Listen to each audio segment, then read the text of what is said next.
ओम नमो भगवते वासुदेवाय। श्रीमद्भागवत महापुराण की कथा। कृष्णं नारायणं वन्दे, कृष्णं वन्दे व्रजप्रियम्, कृष्णं द्वैपायनं वन्दे, कृष्णं वन्दे प्रीतासुतम्। अथ चतुर्थ स्कंध नवमो अध्याय। ध्रुव का वर पाकर घर लौटना। बोलो वृंदावन बिहारी लाल की जय। श्री मैत्रेय जी कहते हैं कि विदुर जी, भगवान के इस प्रकार आश्वासन देने से देवताओं का भय जाता रहा और वे उन्हें प्रणाम करके स्वर्ग लोक को चले गए। तदनंतर विराट स्वरूप भगवान गरुड़ पर चढ़कर अपने भक्त को देखने के लिए मधुबन में आए। उस समय ध्रुव जी तीव्र योगाभ्यास से एकाग्र बुद्धि के द्वारा भगवान की बिजली के समान देदीप्यमान जिस मूर्ति का अपने हृदय कमल में ध्यान कर रहे थे, वह सहसा विलीन हो गई। इससे घबराकर उन्होंने ज्यों ही नेत्र खोले कि भगवान के उसी रूप को बाहर पाकर अपने सामने खड़े देखा। प्रभु का दर्शन पाकर बालक ध्रुव को बड़ा कुतूहल हुआ। वे प्रेम में अधीर हो गए। उन्होंने पृथ्वी पर दंड के समान लौटकर उन्हें प्रणाम किया। फिर वह इस प्रकार प्रेम भरी दृष्टि से उनकी ओर देखने लगे मानो नेत्रों से उन्हें पी जाएंगे, मुख से चूम लेंगे और भुजाओं में कस लेंगे। वे हाथ जोड़े प्रभु के सामने खड़े थे और उनकी स्तुति करना चाहते थे, परंतु किस प्रकार करें यह नहीं जानते थे। सर्वंतर्यामी हरि उनके मन की बात जान गए। उन्होंने कृपा पूर्वक अपने वेदमय शंख को उनके गाल से छुआ दिया। ध्रुव जी भविष्य में अविचल पद प्राप्त करने वाले थे। इस समय शंख का स्पर्श होते ही उन्हें वेदमयी दिव्यमयी प्राप्त हो गई और जीव तथा ब्रह्म के स्वरूप का निश्चय हो गया। वे अत्यंत भक्ति भाव से धैर्य पूर्वक विश्वविख्यात कीर्तिमान श्री हरि की स्तुति करने लगे। ध्रुव जी ने कहा कि प्रभो, आप सर्वशक्तिमान संपन्न हैं। आप ही मेरे अंतःकरण में प्रवेश कर अपने तेज से मेरी इस सोई हुई वाणी को सजीव करते हैं तथा हाथ पैर कान त्वचा आदि अन्य इंद्रियों एवं प्राणों को भी चेतना देते हैं। मैं आप अंतर्यामी भगवान को प्रणाम करता हूँ। भगवान आप एक ही हैं, परंतु अपनी अनंत गुणमयी माया शक्ति से इस महदादि संपूर्ण प्रपंच को रचकर अंतर्यामी रूप से उसमें प्रवेश कर जाते हैं और फिर इसके इंद्रियादि असत गुणों में उनके अधिष्ठात्री देवताओं के रूप में स्थित होकर अनेक रूप भासते हैं।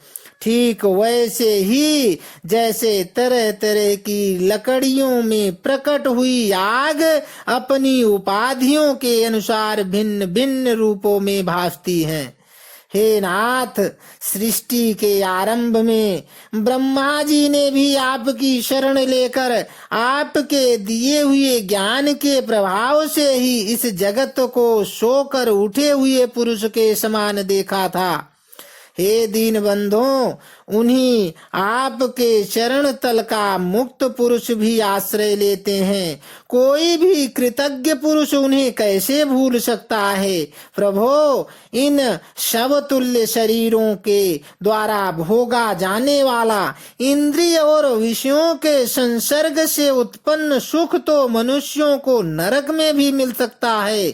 जो लोग इस विषय सुख के लिए लालायित रहते हैं और जो जन्म मरण के बंधन से छुड़ा देने वाले कल्पतरु स्वरूप आपकी उपासना भगवत प्राप्ति के सिवा किसी अन्य उद्देश्य से करते हैं, उनकी बुद्धि अवश्य ही आपकी माया के द्वारा ठगी गई है।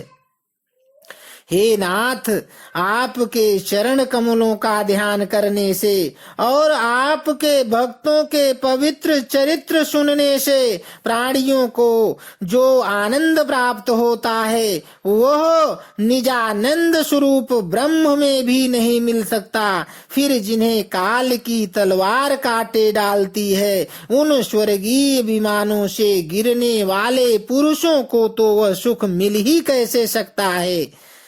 अनंत परमात्मन, मुझे तो आप उन विशुद्ध हृदय महात्मा भक्तों का संग दीजिए जिनका आप में अविच्छिन्न भक्ति भाव है।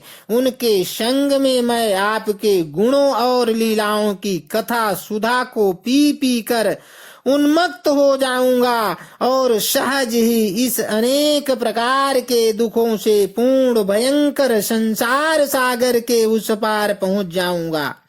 कमलनाथ प्रभो, जिनका चित्त आपके चरण कमल की सुगंध में लुभाया हुआ है, उन महानुभावों का जो लोग संग करते हैं वे अपने इस अत्यंत प्रिय शरीर और इसके संबंधी पुत्र मित्र गृह और स्त्री आदि की सुधि भी नहीं करते।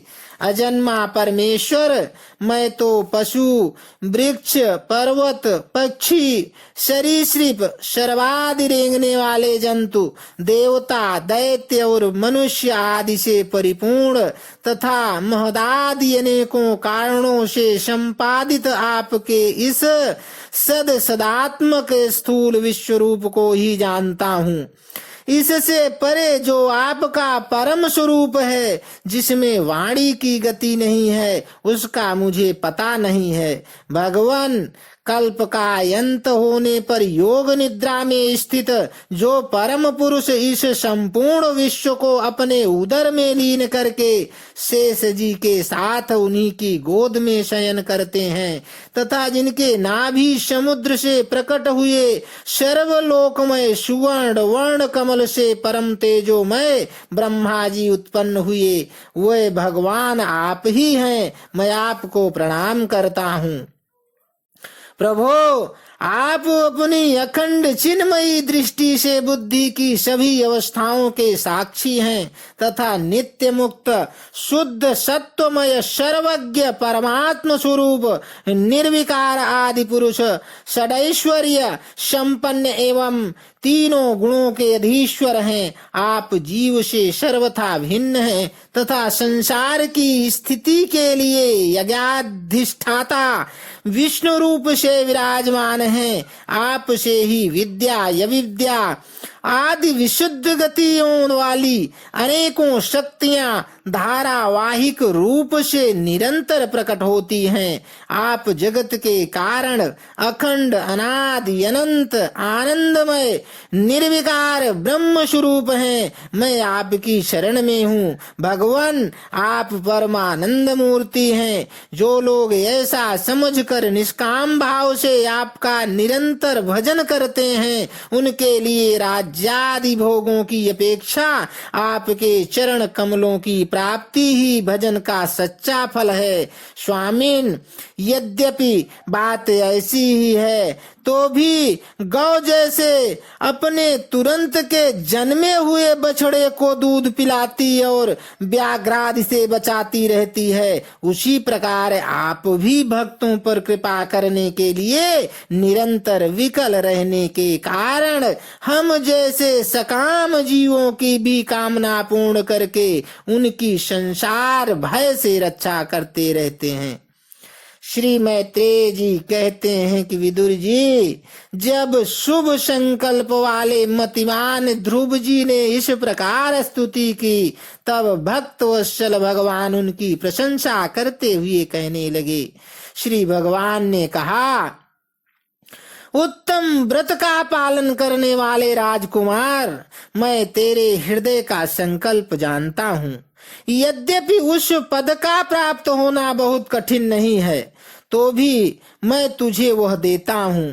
तेरा कल्याण हो। भद्र, जिस तेजोमय अविनाशी लोक को आज तक किसी ने प्राप्त नहीं किया, जिसके चारों ओर ग्रह नक्षत्र और तारागण रूप ज्योतिष चक्र उसी प्रकार चक्कर काटता रहता है जिस प्रकार मेढी की चारों ओर दंवरी के बैल घूमते हैं, अवान्तर कल्प पर्यंत रहने वाले अन्य लोकों का नाश हो जाने पर भी जो स्थित रहता है, तथा तारागण के सहित धर्म, अग्नि, कश्यप और शुक्र आदि नक्षत्र एवं सप्तर्षिगण जिसकी प्रदक्षिणा किया करते हैं, वह ध्रुव लोक मैं तुझे देता हूँ।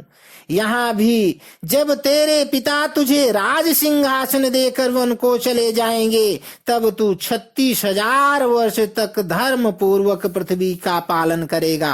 तेरी इंद्रियों की शक्ति ज्यों की त्यों बनी रहेगी। आगे चलकर किसी समय तेरा भाई उत्तम शिकार खेलता हुआ मारा जाएगा, तब उसकी माता सुरुचि पुत्र प्रेम में पागल होकर उसे वन में खोजती हुई दावानल में प्रवेश कर जाएंगी। यज्ञ मेरी प्रतिमूर्ति है। तू अनेकों बड़ी बड़ी दक्षिणाओं वाले यज्ञों के द्वारा मेरा यजन करेगा तथा यहाँ उत्तम उत्तम भोग भोग कर अंत में मेरा ही स्मरण करेगा। इससे तू अंत में संपूर्ण लोकों के वंदनीय और सप्तर्षियों से भी ऊपर मेरे निज धाम को जाएगा, जहां पहुंच जाने पर फिर संसार में लौट कर नहीं आना होता। श्री मैत्रेय जी कहते हैं कि बालक ध्रुव से इस प्रकार पूजित हो और उसे अपना परम पद प्रदान करने वाले भगवान श्री गरुड़ध्वज उसके देखते देखते अपने लोक को चले गए। प्रभु की शरण सेवा से संकल्पित वस्तु प्राप्त हो जाने के कारण यद्यपि ध्रुव जी का संकल्प तो निवृत्त हो गया, किंतु उसका चित्त विशेष प्रसन्न नहीं हुआ। फिर वे अपने नगर को लौट आए। विदुर जी ने पूछा, ब्राह्मण मायापति श्री हरि का परम पद तो अत्यंत दुर्लभ है और मिलता भी उनके चरण कमलों की उपासना से ही है। ध्रुव जी भी सारा सार का पूर्ण विवेक रखते थे, फिर एक ही जन्म में उस परम पद को प्राप्त लेने पर भी उन्होंने अपने को अकृतार्थ क्यों समझा।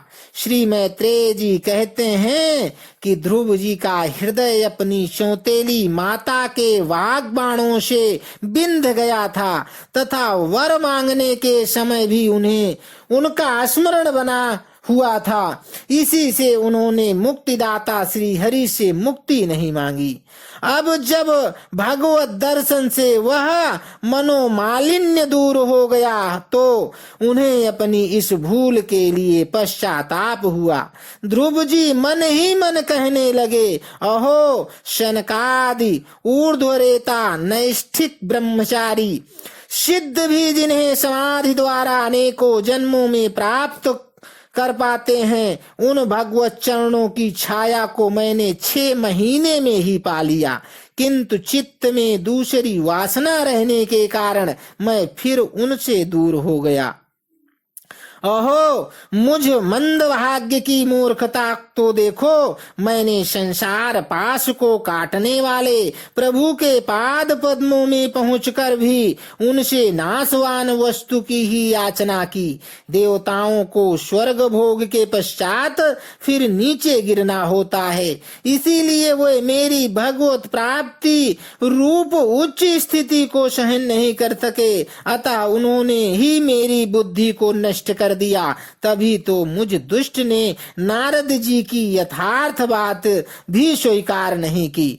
यद्यपि संसार में आत्मा के सिवा दूसरा कोई भी नहीं है, तथापि सोया हुआ मनुष्य जैसे स्वप्न में अपने ही कल्पना किए हुए व्याघ्रादि से डरता है, उसी प्रकार मैंने भी भगवान की माया से मोहित होकर भाई को ही शत्रु मान लिया और व्यर्थ ही द्वेष रूप हार्दिक रोग से जलने लगा।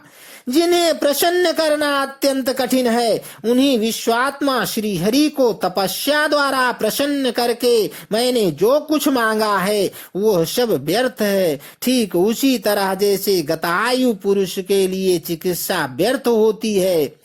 ओह, मैं बड़ा भाग्यहीन हूँ। संसार बंधन का नाश करने वाले प्रभु से मैंने संसार ही मांगा। मैं बड़ा ही पूर्णहीन हूँ।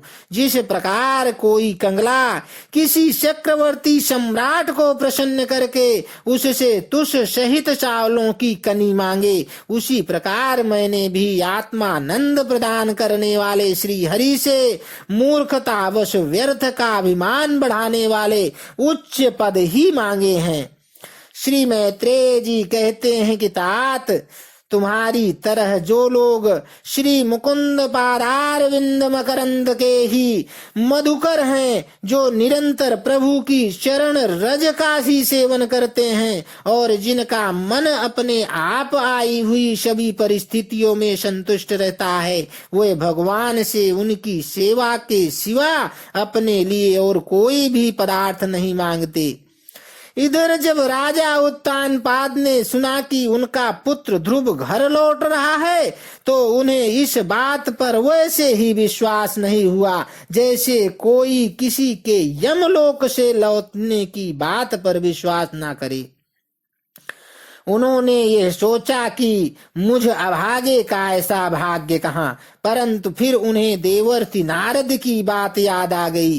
इससे उनका इस बात में विश्वास हुआ और वे आनंद के वेग से अधीर हो गए। उन्होंने अत्यंत प्रसन्न होकर यह समाचार लाने वाले को एक बहुमूल्य हार दिया।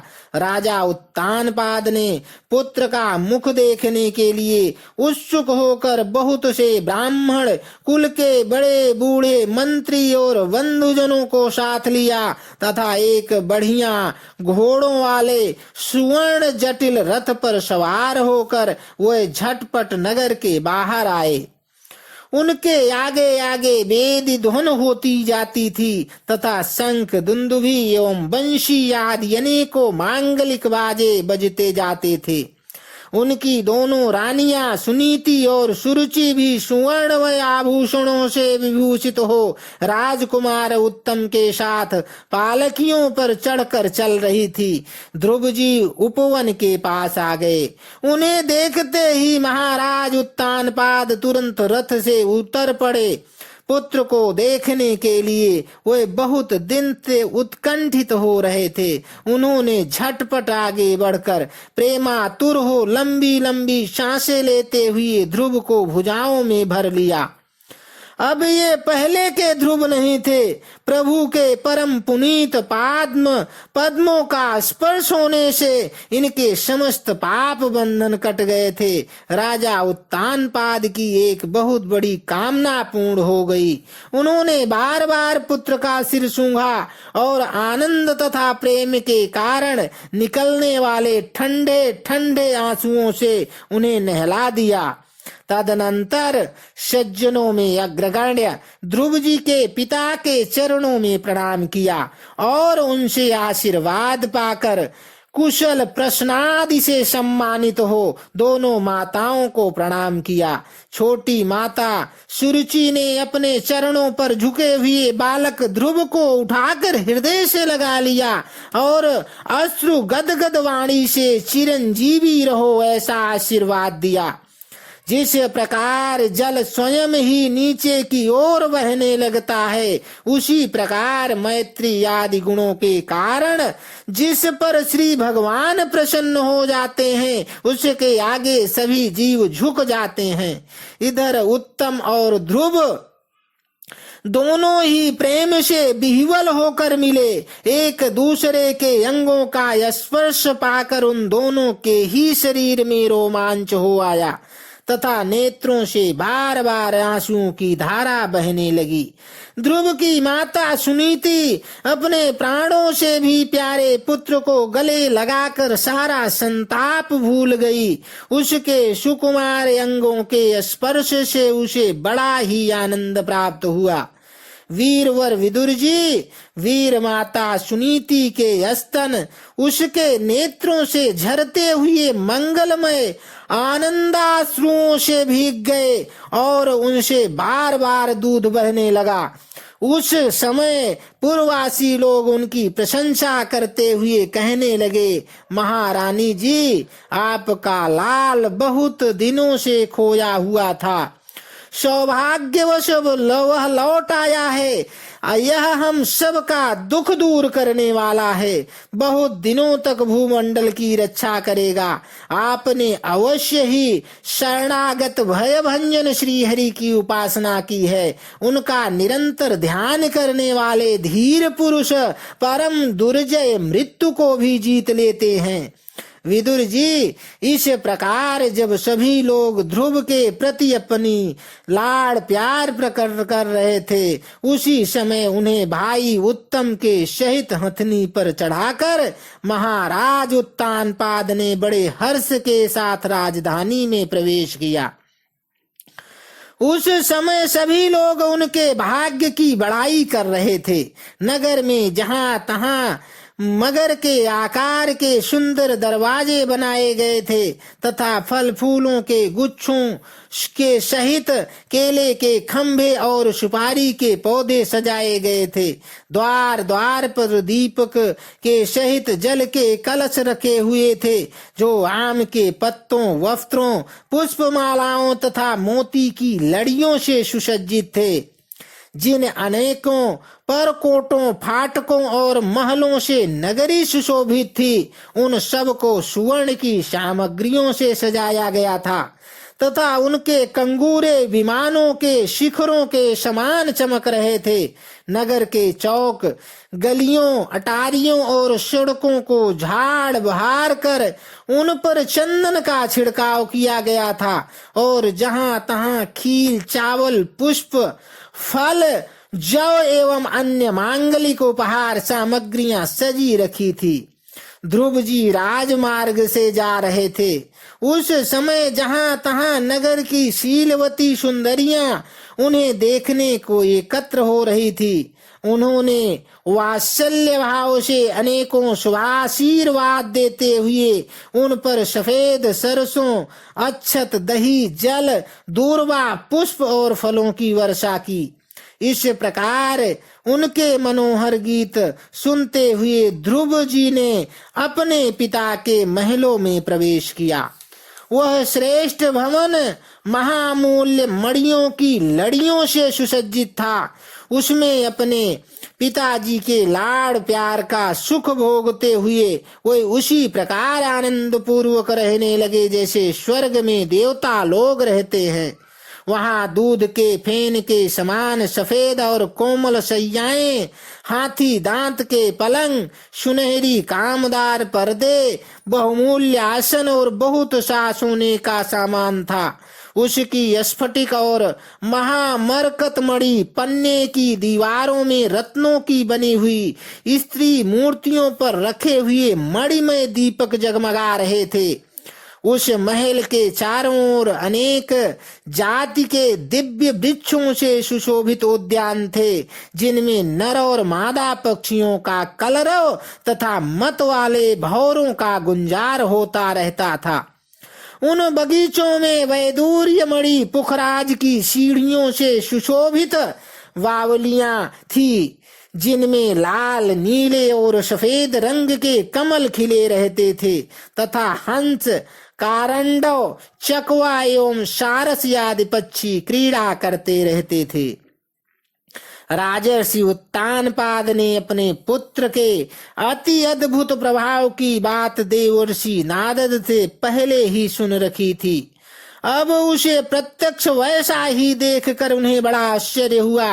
फिर यह देख कर कि अब ध्रुव तरुण अवस्था को प्राप्त हो गए हैं, अमात्य वर्ग उन्हें आदर की दृष्टि से देखते हैं तथा प्रजा का भी उन पर अनुराग है। उन्होंने उन्हें निखिल भूमंडल के राज्य पर अभिषिक्त कर दिया और आप वृद्धावस्था आई जानकर आत्म स्वरूप का चिंतन करते हुए संसार से विरक्त होकर वन को चल दिए।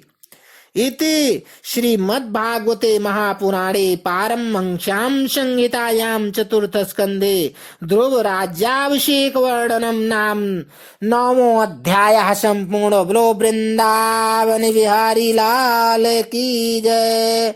बोलो विष्णु भगवान की जय।